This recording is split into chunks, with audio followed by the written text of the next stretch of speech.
What's up, guys? Welcome to episode 5 of this 32 and 32 series, where I preview every team's offseason, one team every day, going from the bottom to the top. Today's team is my Montreal Canadiens' biggest rival, or one of their biggest rivals, the Bruins. So the Boston Bruins have been one of the NHL's most successful franchises over the last 10 to 15 years. They've gone to a couple finals. They've won the Stanley Cup. They've had some great regular seasons. They've won a few President's trophies. And that's what happened in 2023. They won the President's Trophy. In fact, they beat the all-time record for points in a single season by an NHL franchise. But then they lost their captain, Patrice Bergeron, and their number 2 center, David Krejci. And everyone thought they'd fall back. Well, that's not what happened, as they still remain near the top of their division. They finished second in the Atlantic Division, finishing with over 100 points. They lost in the second round to Florida. It was still a competitive series. So everyone thought that they'd be still a great team, especially, too, that they went to go get guys like Elias Lindholm and Nikita Zadorov, and everyone thought, okay, the Bruins are still going to be one of the top teams in the league, and they're never going to fall off. Well, then they had some problems in the contract negotiations with Jeremy Swayman, as he wanted a big contract. The Bruins were not ready to do it, and they lost their leverage in those negotiations because they traded away Linus Ullmark for basically some peanuts to the Ottawa Senators. Eventually, they do sign Swayman right before the start of the season, and he was a bit rusty, and it was not a very good start to their season, to the point where they fired their coach, Jim Montgomery, and brought in interim coach Joe Sacco. And the Bruins were still they were still a mediocre team, middle of the pack team, battling for a playoff spot until at the trade deadline they decided to sell hard on a lot of their players. Guys like Marchand, Carlo, Charlie Coyle, Trent Frederick, they were all shipped out for some pretty good returns, and the Bruins finished last in the Atlantic Division for the first time in what feels like forever. We're wondering what's next in Boston. Obviously, like I said, when you sell that much at the trade line, maybe you would think they're in a rebuild, but you could also use a lot of those assets to try to improve their team to get better next season. Obviously, their GM, Don Sweeney's been extended, I think, for 2 years, so obviously they're trying to see what he can do. And if not, who will be gone. The coach hasn't yet been confirmed who it's going to be, if it's going to be Joe Sacco, if they're going to bring in another guy. It looked like they were trying to get Mike Sullivan, did not work out. He ended up in New York. So now they're still searching for their new head coach. Finished with 76 points, 8th in the Atlantic, 28th in the NHL.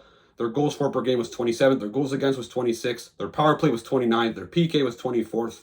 Their expected goals percentage at 5-on-4, according to Money Puck, was 24th. So they were bad in every department.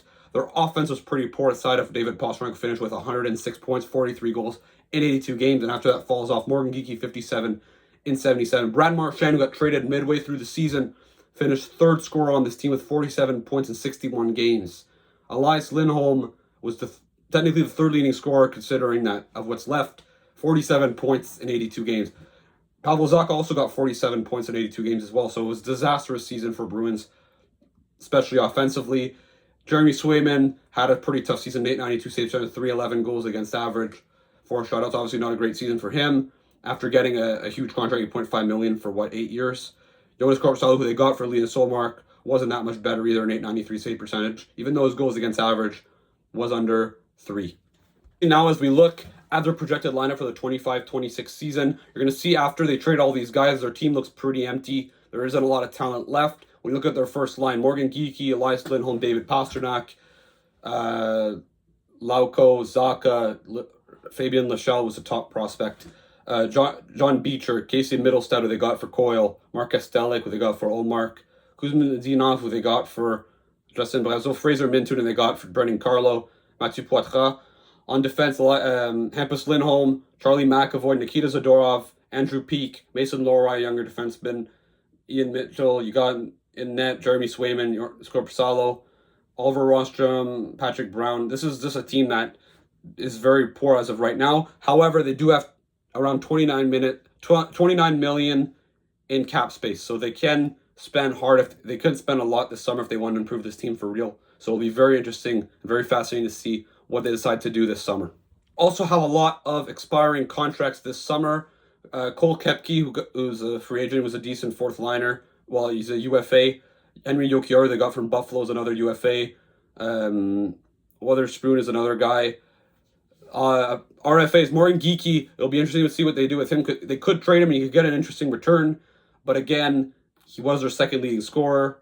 John Beecher, Kuzmin Medinov, Lauko, Lorai. So these are a lot of younger guys that they're probably going to consider re-signing, considering this is a pretty weak team. They do need some bodies to fill in. You see a team that's been competitive for so long is going to have a weaker prospect pool, and that's exactly the case. Fabian Lachelle, 21st overall pick in 2021. Fraser Min, who they got for Toronto with a 38th overall pick. William Zellers, who they got from Colorado, who's a 76th overall pick in 2024.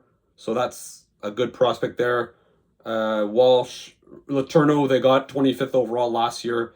Did not have a very good season in the NCAA. I don't think he even scored a goal. It was like, 30 games? I think he got like 3 assists. So obviously, the Bruins prospect pool is very poor. The good news for them, their draft capital, even though it could still use work, they have a bit more draft capital than in previous years. They have a first and 2 seconds next year. They have 2 firsts and a second. So it'll be interesting to see what the Bruins do with them. Not to mention a 7th overall pick with guys like potentially Hagens, potentially a guy like Frundell, Martone, maybe he might fall to them.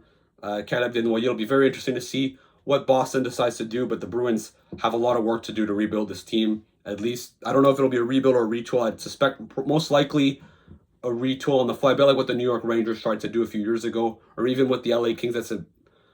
Which is a better comparison, considering that the Bruins have Pasternak, they have McAvoy, they have Swayman, who are some core pieces locked up that are still relatively young. Well, the Kings were kind of like that when they had Drew Doughty and Anze Kopitar like around 2018, 2019. So it'll be interesting to see what the Bruins do. For their needs, immediate needs and long-term needs, right now they need some youth infusion. They need a youth infusion. They need a lot of young guys to help, to bring in and hopefully develop, take some swings on younger players. Obviously, some more picks and prospects. And when you look at their center core, it is very, very poor. Lindholm, Zacha, Middlestat, they can use better down the middle if they want to be competitive next year in that department. The rest of their team is still relatively decent. They might want to add another top 6 winger, but their defense score I think is good enough to make the playoffs. Same thing with their goaltending, but down the middle, it's absolutely pathetic. No offense.